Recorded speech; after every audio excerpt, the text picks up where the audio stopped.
Why was the room so loud? Yet she felt as if she stood inside silence itself. The auditorium buzzed with applause, a celebration steeped in tradition, rank, and ritual. The polished wood floors gleamed beneath rows of shining shoes. The air smelled of starch, wax, and coffee, the strange perfume of ceremony. Sunlight streamed through high windows, painting golden squares across the faces of officers in dress blues. It should have been a day of pride, of accomplishment.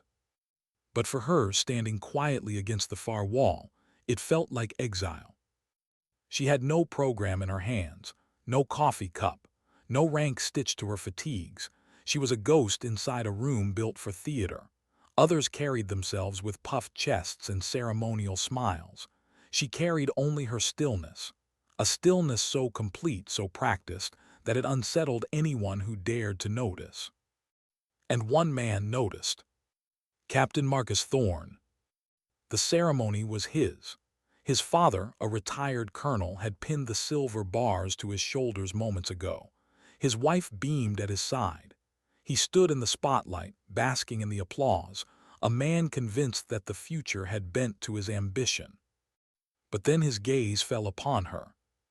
Her presence was a flaw in his perfect picture, a stain on his day. In a room of polished officers, she stood in plain fatigues, anonymous, silent, unbothered by spectacle. She carried no outward sign of belonging, and Thorne, already swollen with pride, decided that meant she didn't belong at all. "Your kind doesn't belong in here," he called out. The words cut through the applause like glass breaking. The crowd laughed. Nervous, awkward laughter, the kind people give when cruelty wears the mask of authority. A laughter that tried to excuse itself, as if silence might be mistaken for disloyalty. And so they chose cowardice, letting the insult hang unanswered. But she didn't flinch. Her expression didn't change. Her hands remained clasped loosely in front of her, her eyes fixed on nothing and everything at once. It was as though she wasn't in the room at all, but somewhere far away, tracking wind, calculating distance, breathing slow through a scope.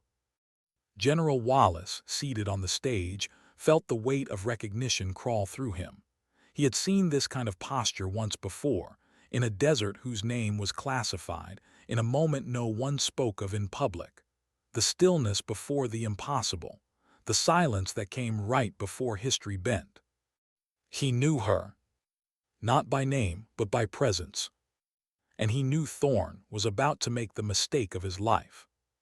The young captain smiled like a predator who had just spotted prey. He thought her silence was weakness. He mistook stillness for submission. He didn't understand what he was looking at. And so he decided to teach her a lesson. His polished shoes clicked sharply as he crossed the floor, the sound echoing against the auditorium's high ceilings. He performed each step for the audience, feeding off the tension, the way a man feeds off applause. "Let me be clearer," he said, his voice heavy with condescension. "This is a ceremony for officers. It requires a standard of dress and a standard of respect. Do you understand those words, respect?" He stopped just a few feet from her, deliberately invading her space. Still, she didn't move. Her gaze remained unfocused, fixed beyond him, as if he wasn't worth her attention. That infuriated him. "What unit are you with, soldier?" His voice rose. "Who's your first sergeant? I'll have a word with him about discipline, about teaching his people where they belong." The crowd shifted in their seats, discomfort prickling through the room. They could feel the imbalance, how far beyond protocol this had slipped. But no one dared intervene. He was a captain now. She appeared to be nothing.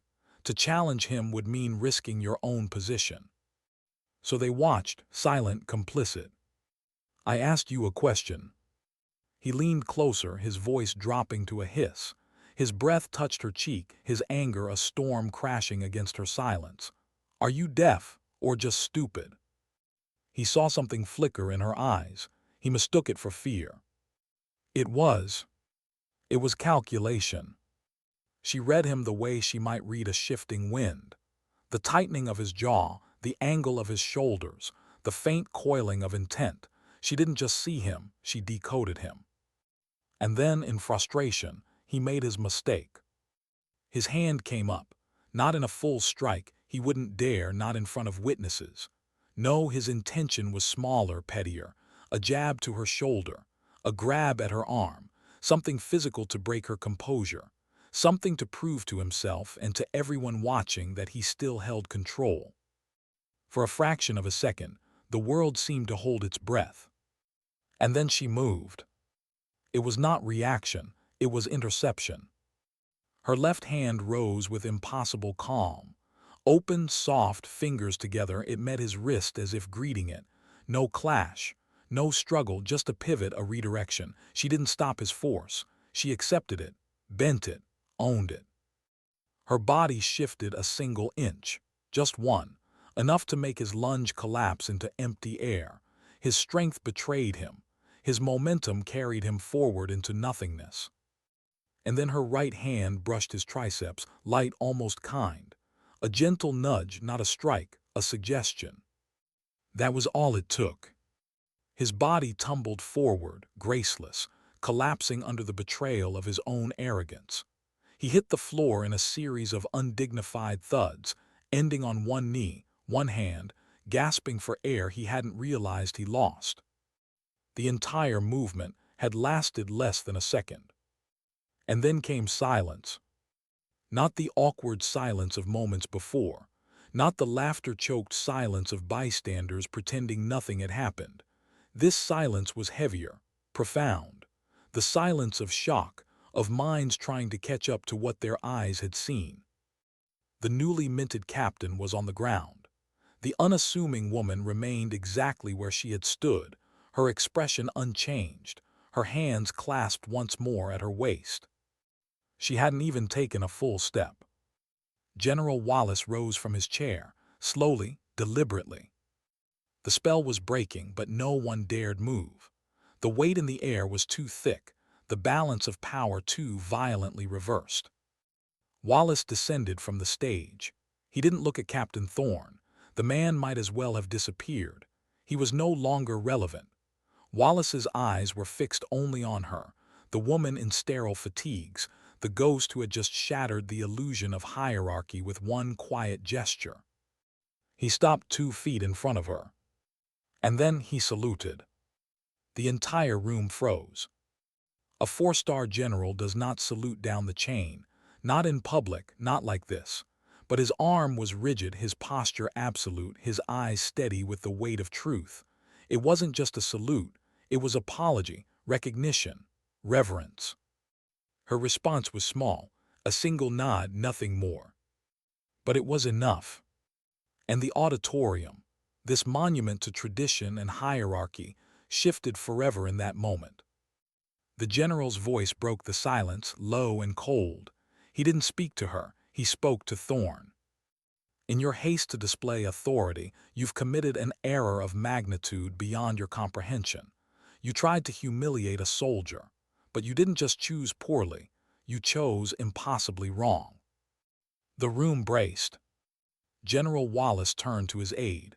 Pull the record, operative designation Wraith, Omega Niner clearance. Gasps, murmurs, stiffened spines. Omega Niner wasn't a phrase you spoke lightly. The aide's face went pale as the screen lit up. Sir, the file's almost entirely redacted. Read what you can.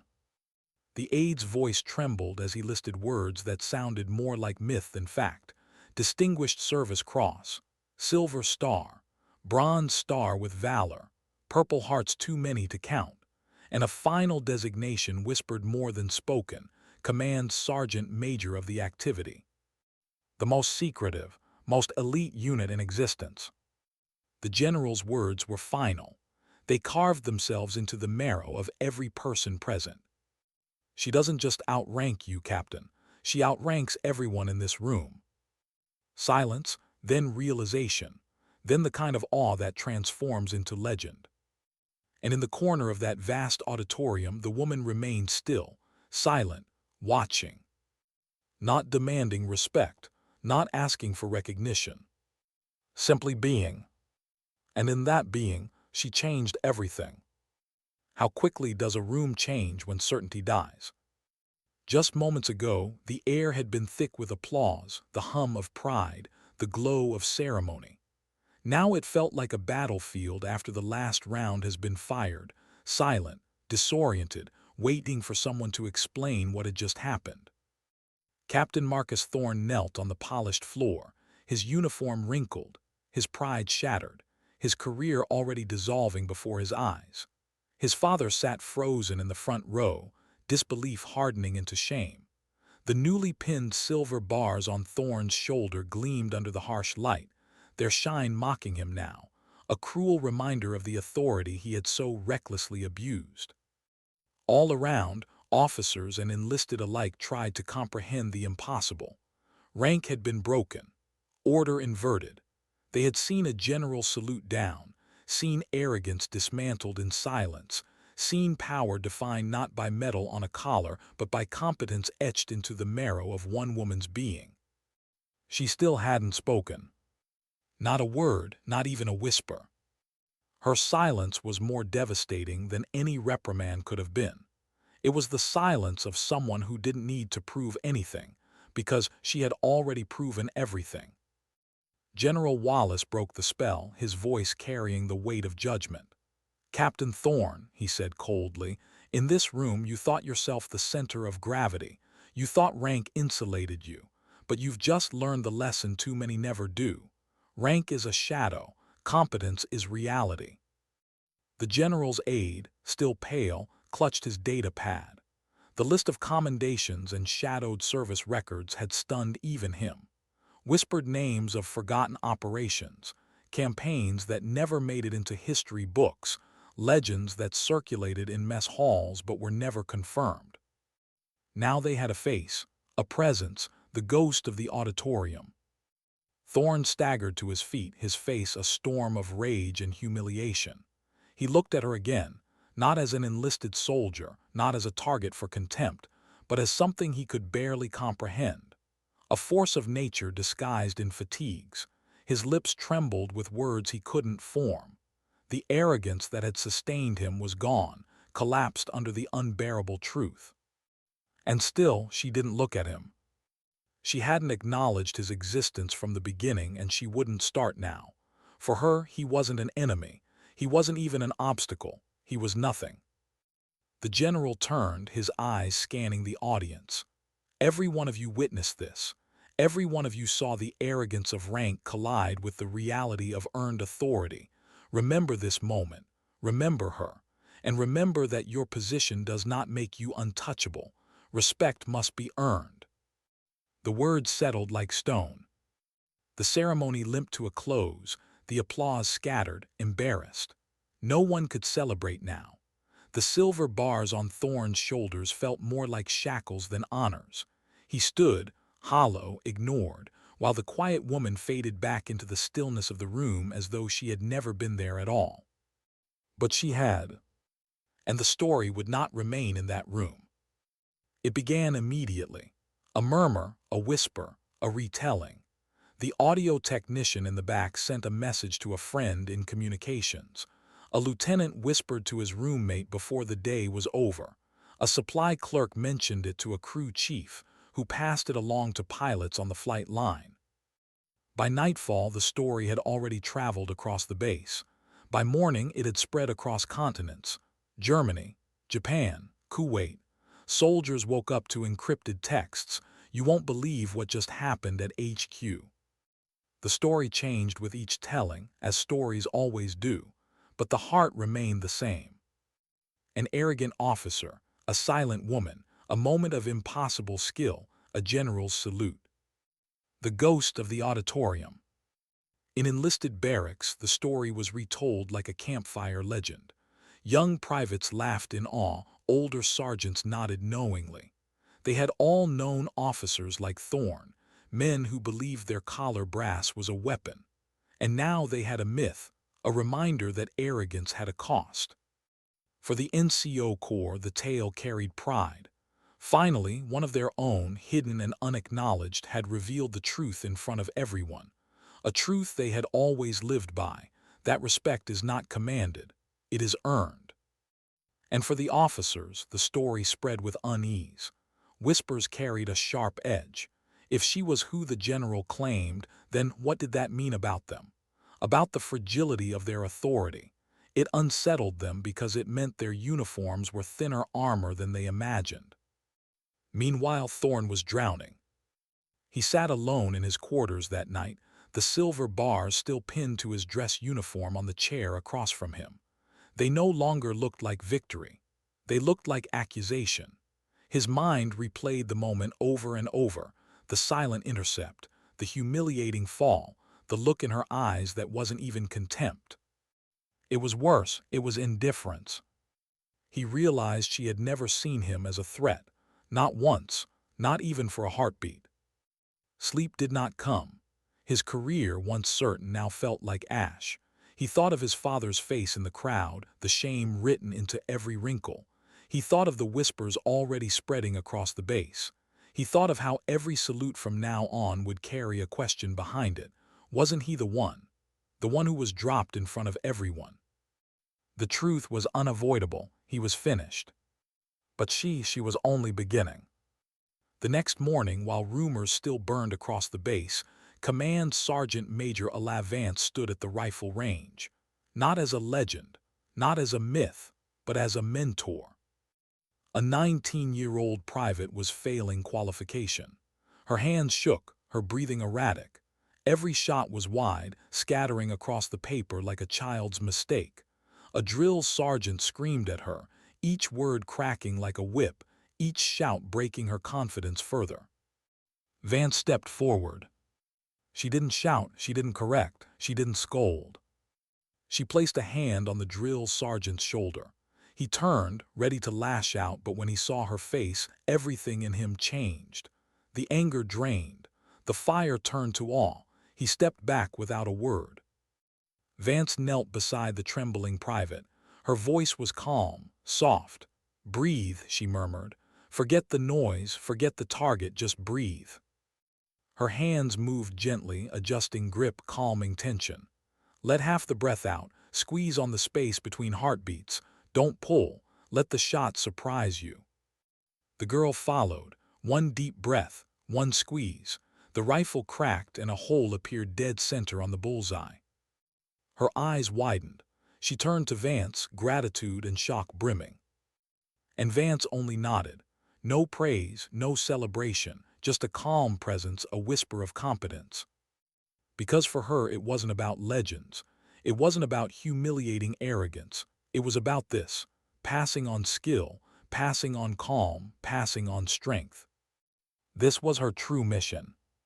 But the base, no, the entire military would remember the other moment. The auditorium, the takedown, the general's salute. A story was becoming legend.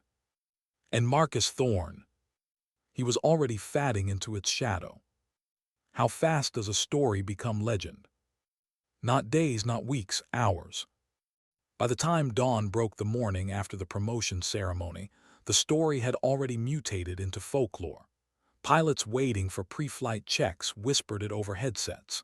Supply clerks passed it along with boxes of rations.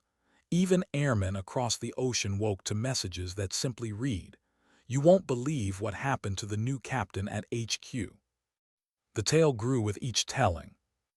Some said she dropped him with a single strike. Others swore she had disarmed him before he touched her. The details twisted and warped, but the core truth remained unshakable.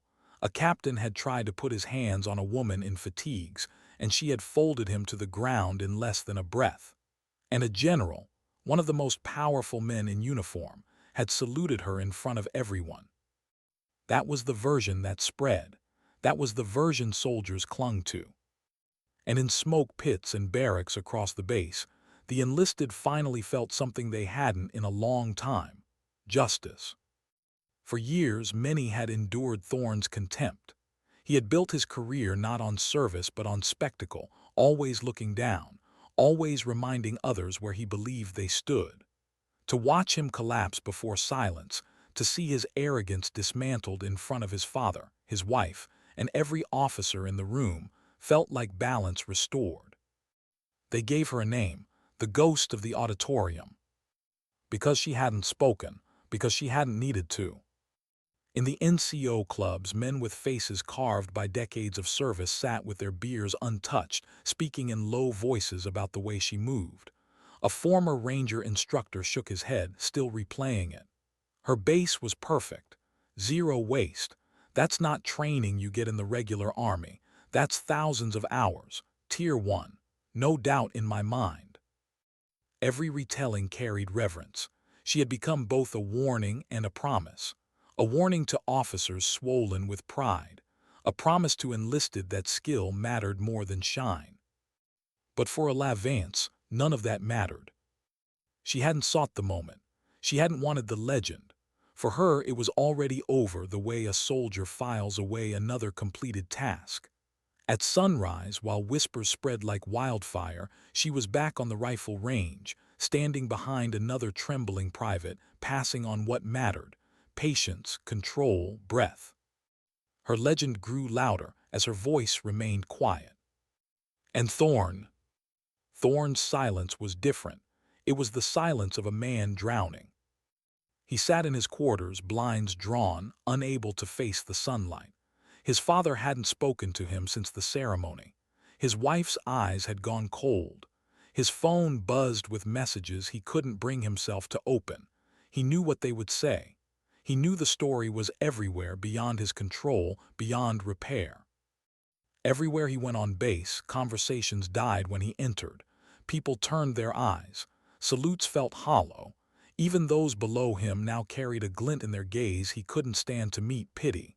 Or worse, satisfaction. And worst of all, fear. Not fear of him, fear for him, because everyone knew. His career was over, whether officially or not. It would have been easier if the general had punished him publicly. A court-martial, a reprimand, something he could fight against, something written down that he could someday recover from. But there was nothing. No paperwork, no trial, just silence. Which was worse? Because silence spread faster than ink. He had been erased. 2 days later, he was summoned to the general's office. He entered like a man condemned. General Wallace didn't rage, didn't raise his voice. He simply gave him 2 choices: resign his commission immediately with neutral discharge, or accept reassignment to an administrative post so remote it might as well have been exile, cataloging weather patterns in Greenland. The general's voice was quiet, but the finality in it cut deeper than shouting ever could. Thorne chose resignation. He walked out of the office not as Captain Thorne, but simply Marcus Thorne, civilian. And in that single decision, everything he thought he was dissolved. The arrogance that had carried him collapsed, leaving only the hollow echo of a man who had gambled his entire future and lost it in 1 second of silence. While he packed his uniforms into boxes, the story of the ghost of the auditorium only grew louder. In classrooms, it was repeated by instructors to young lieutenants.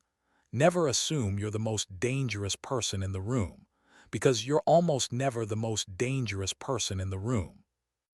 In NCO courses, it became an unofficial case study: arrogance versus competence, ego versus stillness. And in the auditorium itself, where it had all unfolded, her corner, the place she had stood unmoving against the wall, was marked in memory. Soldiers called it Vance's corner. Some stood there before their own ceremonies, quietly reflecting, as if her presence lingered in the wood and stone. A place of humility in a building built for pride. But for Vance there was no legend, no corner, no story. There was only the next soldier. The young private she had coached on the range came back a week later, her hands steadier, her breathing calm. She qualified barely, but to her it was victory. She never forgot the hand on her shoulder, the voice that told her to breathe. She didn't know she was being mentored by the ghost. She only knew she had been seen, not judged, and that small act gave her strength. That was the part of the story that would never spread. The quieter part, the truer part. The part Vance cared about. Weeks passed. The fire of gossip cooled, but the legend didn't fade. It crystallized. Officers spoke of it not as rumor but as doctrine. Enlisted spoke of it not as gossip but as truth. It became part of the institution. And Vance, she disappeared as quietly as she had come. Her temporary assignment ended, and she slipped back into the shadowed world she had always belonged to. No one saw her leave. No one knew where she went. But her absence was louder than her presence had ever been. Because the auditorium remained, the story remained, the corner remained. And the lesson etched in silence remained. What does it take for a story to stop being rumor and become doctrine? Time, repetition, and silence. The story of the ghost of the auditorium did not vanish into the noise of base life. It sharpened, hardened, transitioned from whispers in smoke pits to lessons in classrooms. By the end of the year, no young officer arrived at the installation without hearing it within their first week. The tale was told differently depending on who told it. For the enlisted, it was a victory, a divine balancing of the scales. For the officers, it was a warning, a mirror held up to arrogance. For generals and colonels, it was a reminder of something older and truer than policy. That rank is borrowed, but respect must be earned.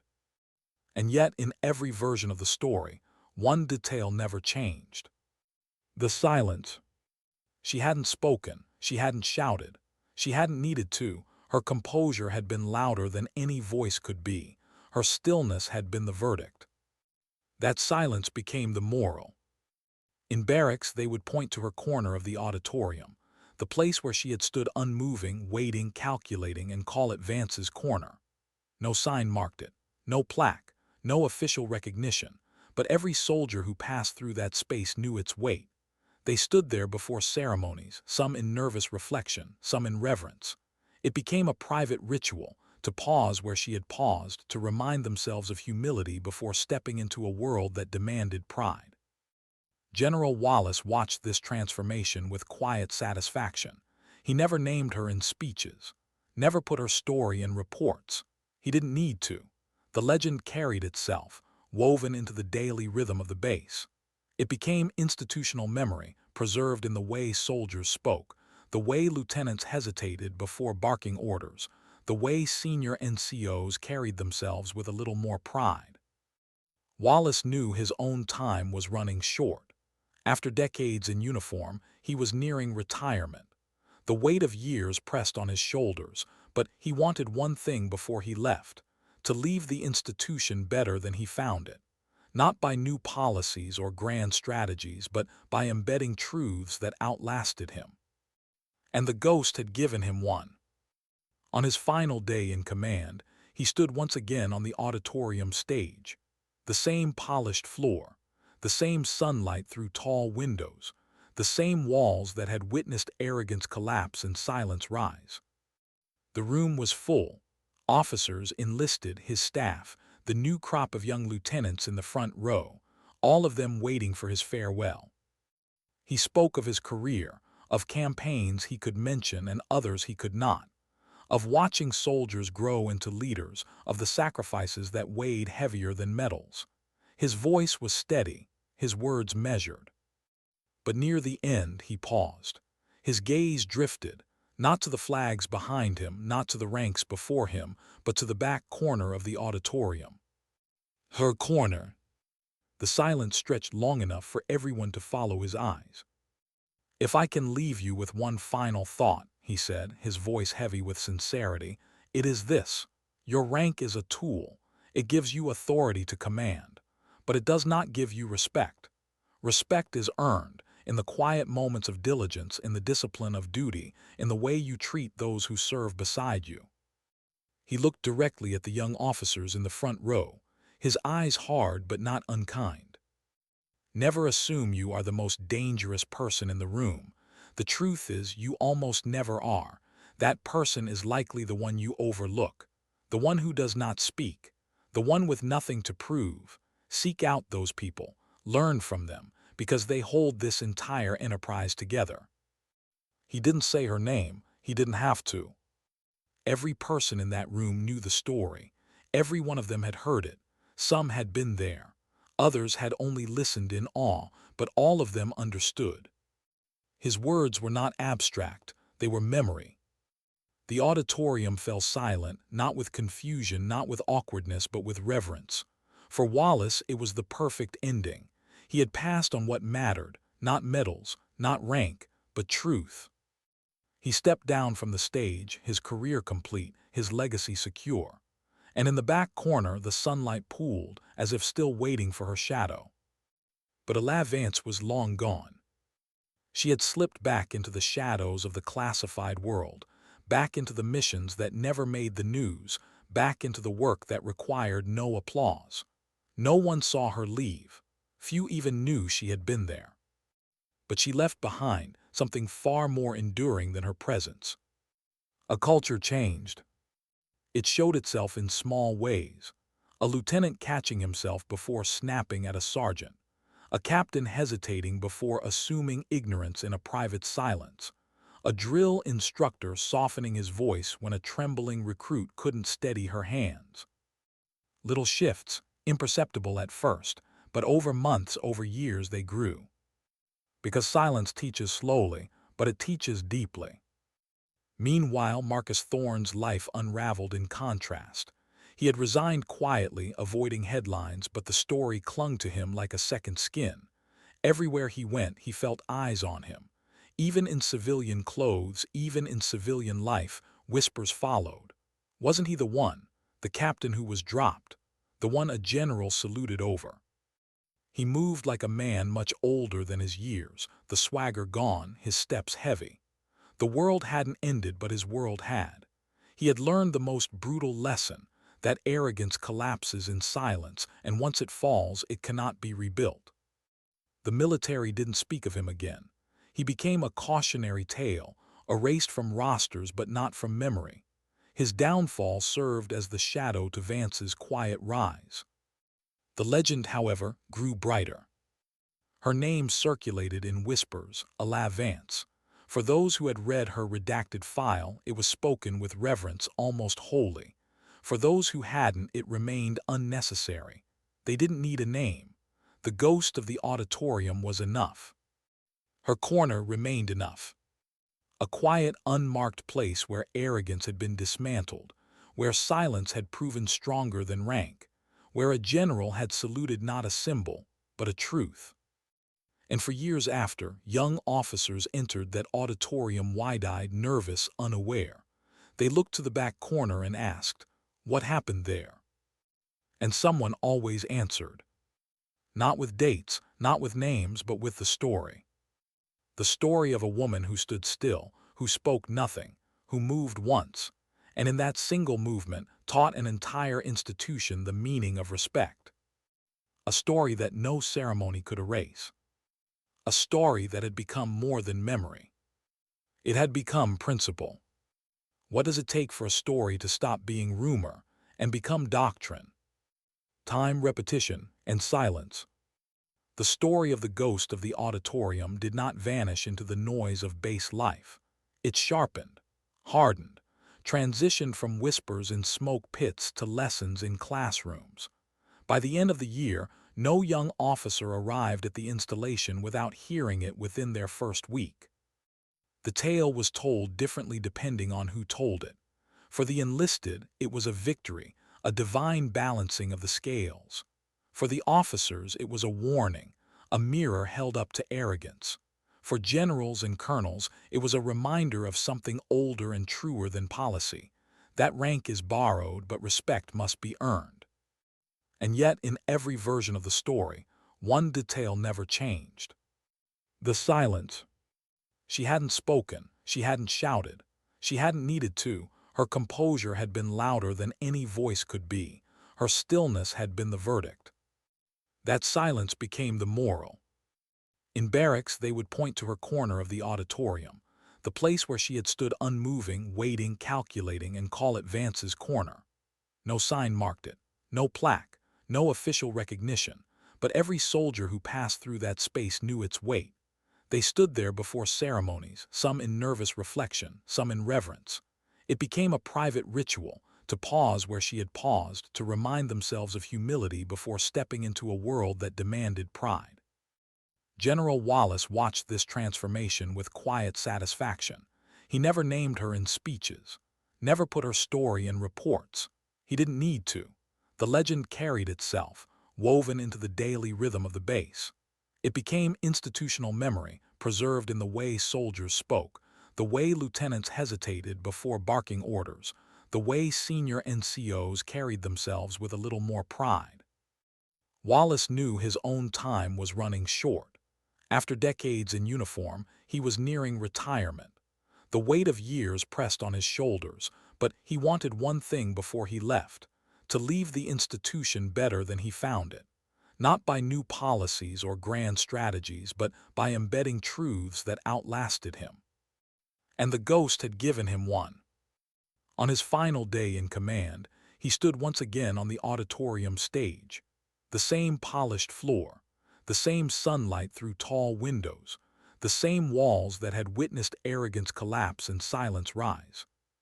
The room was full. Officers enlisted, his staff, the new crop of young lieutenants in the front row, all of them waiting for his farewell. He spoke of his career, of campaigns he could mention and others he could not, of watching soldiers grow into leaders, of the sacrifices that weighed heavier than metals. His voice was steady, his words measured. But near the end he paused. His gaze drifted, not to the flags behind him, not to the ranks before him, but to the back corner of the auditorium. Her corner. The silence stretched long enough for everyone to follow his eyes. "If I can leave you with one final thought," he said, his voice heavy with sincerity, "it is this. Your rank is a tool. It gives you authority to command. But it does not give you respect. Respect is earned in the quiet moments of diligence, in the discipline of duty, in the way you treat those who serve beside you." He looked directly at the young officers in the front row, his eyes hard but not unkind. "Never assume you are the most dangerous person in the room. The truth is, you almost never are. That person is likely the one you overlook, the one who does not speak, the one with nothing to prove. Seek out those people, learn from them, because they hold this entire enterprise together." He didn't say her name, he didn't have to. Every person in that room knew the story. Every one of them had heard it. Some had been there. Others had only listened in awe, but all of them understood. His words were not abstract, they were memory. The auditorium fell silent, not with confusion, not with awkwardness, but with reverence.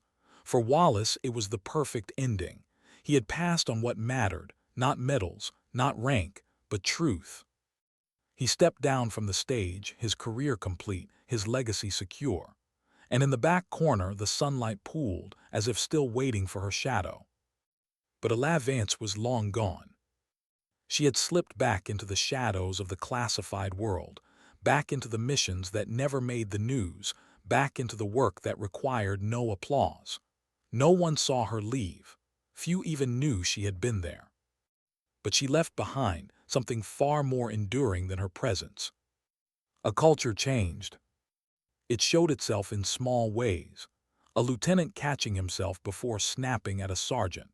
A captain hesitating before assuming ignorance in a private silence. A drill instructor softening his voice when a trembling recruit couldn't steady her hands. Little shifts, imperceptible at first, but over months, over years they grew. Because silence teaches slowly, but it teaches deeply. Meanwhile, Marcus Thorne's life unraveled in contrast. He had resigned quietly, avoiding headlines, but the story clung to him like a second skin. Everywhere he went, he felt eyes on him. Even in civilian clothes, even in civilian life, whispers followed. Wasn't he the one, the captain who was dropped, the one a general saluted over? He moved like a man much older than his years, the swagger gone, his steps heavy. The world hadn't ended, but his world had. He had learned the most brutal lesson, that arrogance collapses in silence, and once it falls, it cannot be rebuilt. The military didn't speak of him again. He became a cautionary tale, erased from rosters but not from memory. His downfall served as the shadow to Vance's quiet rise. The legend, however, grew brighter. Her name circulated in whispers, "Ala Vance." For those who had read her redacted file, it was spoken with reverence, almost holy. For those who hadn't, it remained unnecessary. They didn't need a name. The ghost of the auditorium was enough. Her corner remained enough. A quiet, unmarked place where arrogance had been dismantled, where silence had proven stronger than rank, where a general had saluted not a symbol, but a truth. And for years after, young officers entered that auditorium wide-eyed, nervous, unaware. They looked to the back corner and asked, "What happened there?" And someone always answered. Not with dates, not with names, but with the story. The story of a woman who stood still, who spoke nothing, who moved once, and in that single movement taught an entire institution the meaning of respect. A story that no ceremony could erase. A story that had become more than memory. It had become principle. How far can a single moment reach? That question haunted the base long after Ala Vance disappeared into the shadows. The auditorium had returned to silence. The ceremonies continued. New officers pinned bars and new commanders gave speeches. Yet every gathering in that room felt different, changed. Because the story lingered like smoke that wouldn't clear. In enlisted barracks, the retelling became ritual. Young privates swapped versions late at night, exaggerating details the way soldiers always do. She dropped him with one finger. She didn't even move. He fell just by touching her. The laughter was real, but so was the pride. Pride that one of their own, quiet, nameless, unadorned, had stood before arrogance and dismantled it without breaking a sweat. For junior NCOs, the story was proof of what they had always whispered among themselves. That competence mattered more than ceremony. They spoke her name cautiously, as if invoking something sacred, but even those who didn't know her name spoke with reverence. They called her the ghost of the auditorium. For the officer corps, the legend was heavier. It unsettled them. Every time a lieutenant raised his voice at a sergeant, every time a captain dismissed an enlisted suggestion, there was a pause now, a flicker of doubt, a memory of the story. And sometimes that pause was enough. On the other side of the world, far from that auditorium, the legend began to bleed into other units. A pilot in Germany heard it from a crew chief who had transferred from the base. A squad leader in Japan heard it through an encrypted message chain. A Marine staff sergeant in Kuwait recounted it to a group of Navy corpsmen, swearing he had a buddy who'd been there. Each telling bent the details, but the heart of it never changed. An arrogant officer had tried to humiliate a woman. She had dropped him in silence. A general had saluted her. And from that simple core, the lesson spread wider than anyone could have imagined. It reached units that had never seen Vance, never set foot on that base, never knew the names of those involved. And yet in their minds she was theirs too. A standard, a symbol, proof that the quiet professionals, those who worked without recognition, held more weight than the loudest voices. Somewhere in Alaska, a young private stood on the range, shaking, failing shot after shot. Her drill sergeant barked until her hands trembled worse. But then another sergeant stepped forward, lowered his voice and said, "Breathe. Let the shot surprise you." The private didn't know it, but those words had traveled from Ala Vance. Somewhere in Germany, a cocky lieutenant raised his voice at a seasoned staff sergeant. But before his anger spilled over, he saw the man tap a silver captain's bar sitting on his desk. "Let me tell you a story about respect," the sergeant said softly. The lieutenant fell silent. He listened. He walked away changed. The story had become more than memory. It had become teaching. And Thorn had become the ghost of the other kind. Not a symbol of strength, but a warning. His name was whispered less and less, replaced simply with the captain. He was erased not just from rosters, but from the institution's respect. Soldiers spoke of him the way they spoke of accidents, something unfortunate, something no one wanted to repeat. In civilian life, he tried to rebuild, but wherever he went, he carried the weight. Some stories don't die. They linger in eyes, in whispers, in silence. But Vance carried nothing. While her legend grew, she stayed hidden. She returned to the world she had always belonged to, the missions no one knew about, the wars fought in shadows, the sacrifices made without recognition. She didn't live in stories. She lived in work. Yet her absence was louder than her presence had ever been, because she had left behind something permanent, a shift in culture. At the base, young officers walked more carefully, spoke more cautiously, listened more readily. They learned faster. They respected sooner. And enlisted soldiers carried themselves with quiet pride, knowing the story of the ghost was not just myth but proof of who they truly were, the backbone of the force. A year passed. The auditorium still echoed with her memory. Officers walked past her corner with lowered eyes. NCOs paused before ceremonies to gather themselves in silence. Even generals remembered. And General Wallace, now retired, carried her lesson with him into civilian life. He spoke at leadership seminars, not about her, not by name, but about what she had represented. Your position is not your power. Your competence is. Those words became his legacy, but they had not begun with him. They had begun with her silence. For Vance, it was never about humiliation. It was never about teaching a captain a lesson. It was never about becoming a legend.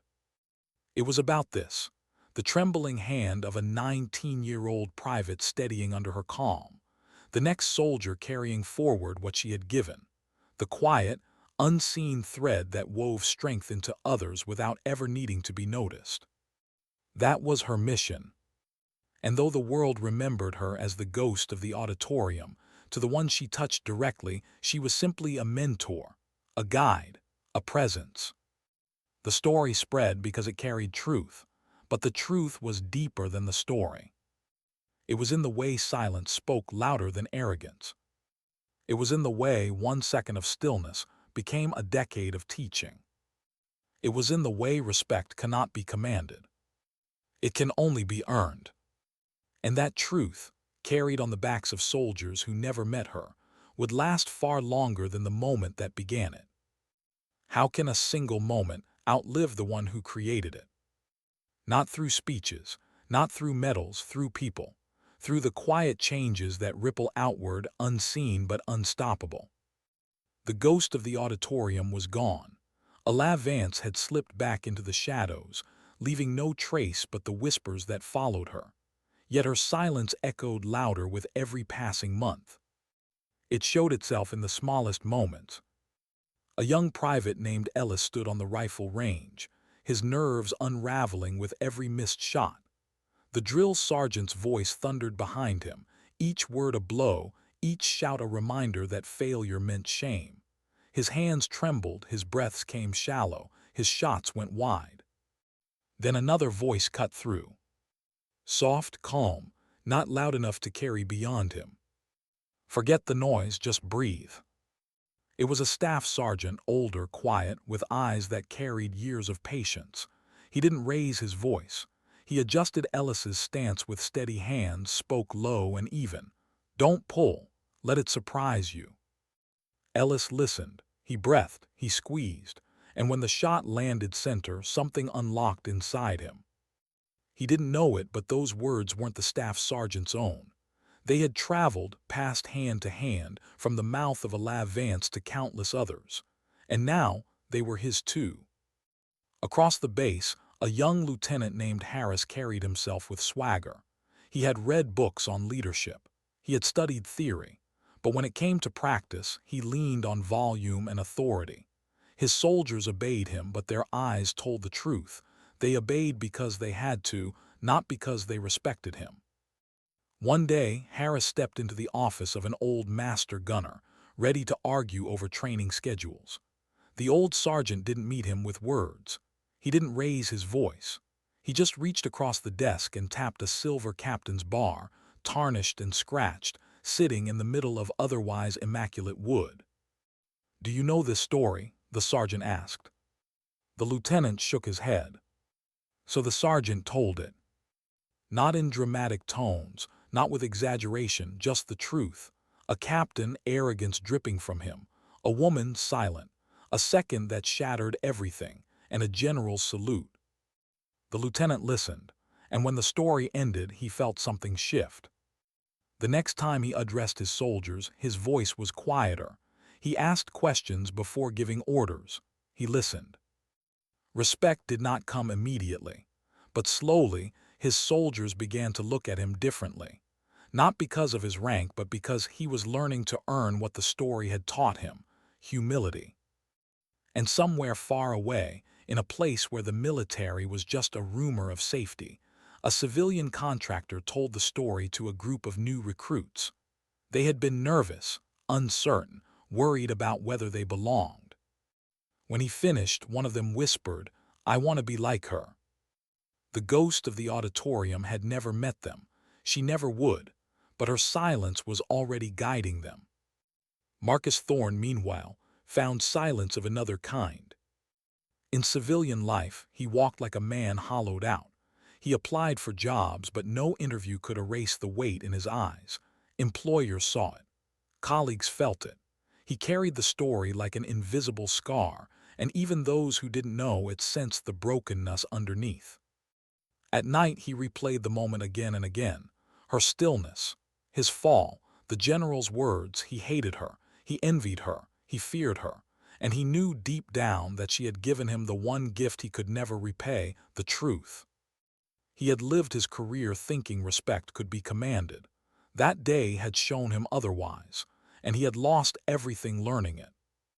But for Vance, there was no thought of him. She was in places no one spoke of, guiding teams who couldn't fail, walking paths no maps recorded. Her presence wasn't recorded, her name wasn't written, but her standard was everywhere. She carried it like oxygen, unseen but essential. Her true power wasn't in the auditorium. It wasn't in the moment of silence that dropped a captain to the floor. It was in this: the private who steadied his hands, the lieutenant who learned to listen, the master gunner who taught humility with a single tap of silver.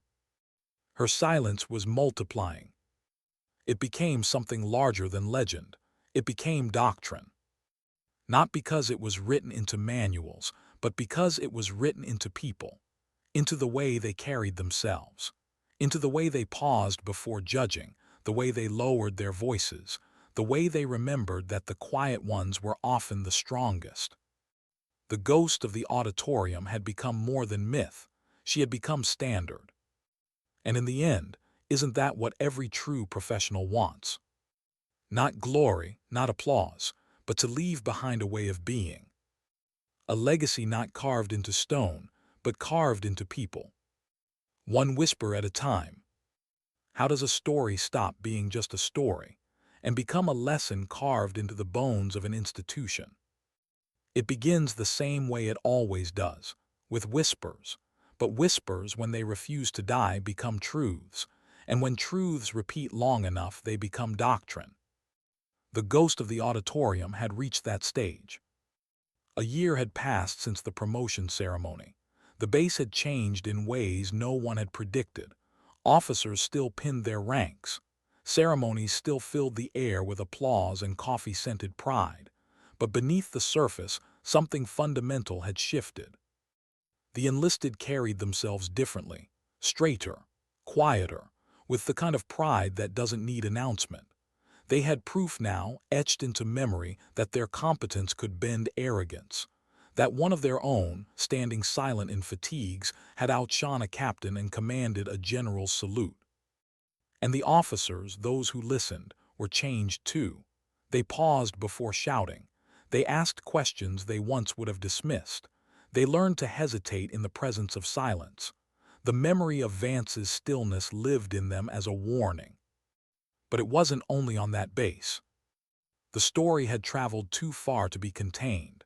Across the military, it became a parable.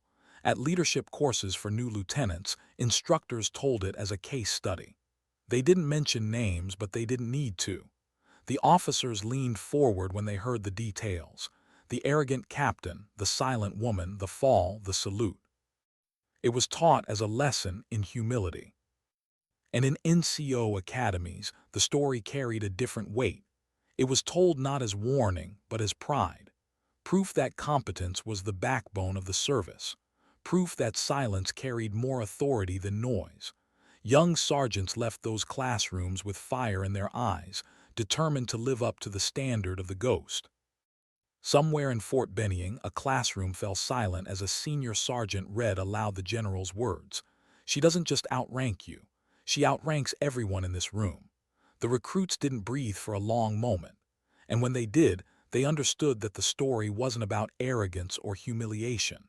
It was about respect, about how quickly the entire structure could change when someone with real competence stood up, or didn't even need to. In another part of the country, a colonel told the story to his staff during a briefing on leadership. He didn't use her name. He only said, "Never forget, rank can't protect you if you're wrong. Competence will always be stronger. Don't be the captain." Everywhere the story was the same. The details changed, the setting shifted, but the truth remained. And slowly, it became something larger than even the general who had first spoken her record aloud. It became culture. On the base where it began, the auditorium had changed too. Soldiers still called the back corner Vance's corner. No plaque hung there, no official recognition, but it had become an unofficial ritual. Before ceremonies, soldiers would walk past that corner and pause. Some touched the wall, some bowed their heads, some just stood for a breath in silence. It wasn't superstition, it was respect. They remembered that silence could be strength, that the quiet ones could shape history. And so the story lived on. General Wallace, retired now, watched from a distance. He had left the service, but he carried the lesson with him into every speech, every lecture, every talk he gave. He never used her name. He never needed to. He told audiences of young leaders, "Your rank is a tool. It gives you authority, but it does not grant you respect. Respect is earned through diligence, through discipline, through humility." His words echoed across rooms filled with future officers, future executives, future leaders of every kind. And though they didn't know it, though they had never seen her, though they might never hear her name, Vance was there in those words. Her silence was there. Meanwhile, in the enlisted world, the story grew heavier, richer. It was passed down from generation to generation of soldiers, from sergeant to corporal, from corporal to private. "You know the ghost?" one would ask. "Yeah," another would reply, as if they'd known her personally. The details shifted. Sometimes she had been a sniper, sometimes a pilot, sometimes an operator who'd vanished back into shadows, but the truth didn't need accuracy. The truth was what mattered. She had stood in silence, dismantled arrogance, and commanded respect. And for those who carried her lesson, that was enough. Marcus Thorne lived a different silence. His name was erased from official reports, but not from memory. He had become a ghost of another kind, the ghost of arrogance. His story was told too, but never with his name. He was simply the captain, the one who had fallen, the one who had mistaken silence for weakness, the one whose career ended not with paperwork, not with trial, but with a single second of humiliation. He carried that silence into his civilian life. He walked through grocery stores, through job interviews, through family gatherings with the weight pressing down. He wasn't remembered as Marcus. He wasn't remembered as a soldier. He was remembered as a lesson. And in a way, that was his punishment. No one hated him anymore. No one cared enough to. He wasn't important enough to hate. He had simply become the warning whispered in classrooms, the shadow to Vance's light. But Vance herself, she was nowhere to be seen. She remained absent, operating in worlds unseen, carrying out missions never recorded. Her life was built in shadows, but her impact had become light. Her true legacy wasn't the captain she humbled. It wasn't the salute of a general. It was this: The soldier who steadied his hands at the range, the lieutenant who learned to listen, the young officer who touched the wall of Vance's corner before stepping onto the stage, reminding himself that silence was strength. Her absence had become presence. Her silence had become a voice louder than any speech. And as the years passed, the story settled deeper. It became less of a tale told at night and more of a principle etched into the marrow of the service. A principle every soldier carried with them. That true strength doesn't announce itself. That dignity doesn't need volume. That silence can outlast arrogance. And though most would never know her name, they would know the truth she left behind. The ghost of the auditorium had become eternal. What does it mean to leave a legacy without ever seeking one? Some people carve their names into stone. They want monuments, medals, buildings that will hold their memory. But the most powerful legacies are not carved into rock. They are carved into people, into silence, into the way someone carries themselves when no one is watching. That was Vance, the ghost of the auditorium. Years had passed since that day in the cavernous hall. Generations of officers and enlisted had come and gone, but the story remained. It wasn't written in manuals. It wasn't etched into official doctrine. It lived where it mattered most, in the whispered culture of the force. Every year, young lieutenants sat in classrooms and heard it told again. An arrogant officer, a silent woman, a takedown faster than the blink of an eye, a general's salute. They leaned forward when they heard it, half in disbelief, half in awe. And every year, young enlisted heard it told with pride. Proof that competence mattered more than ceremony.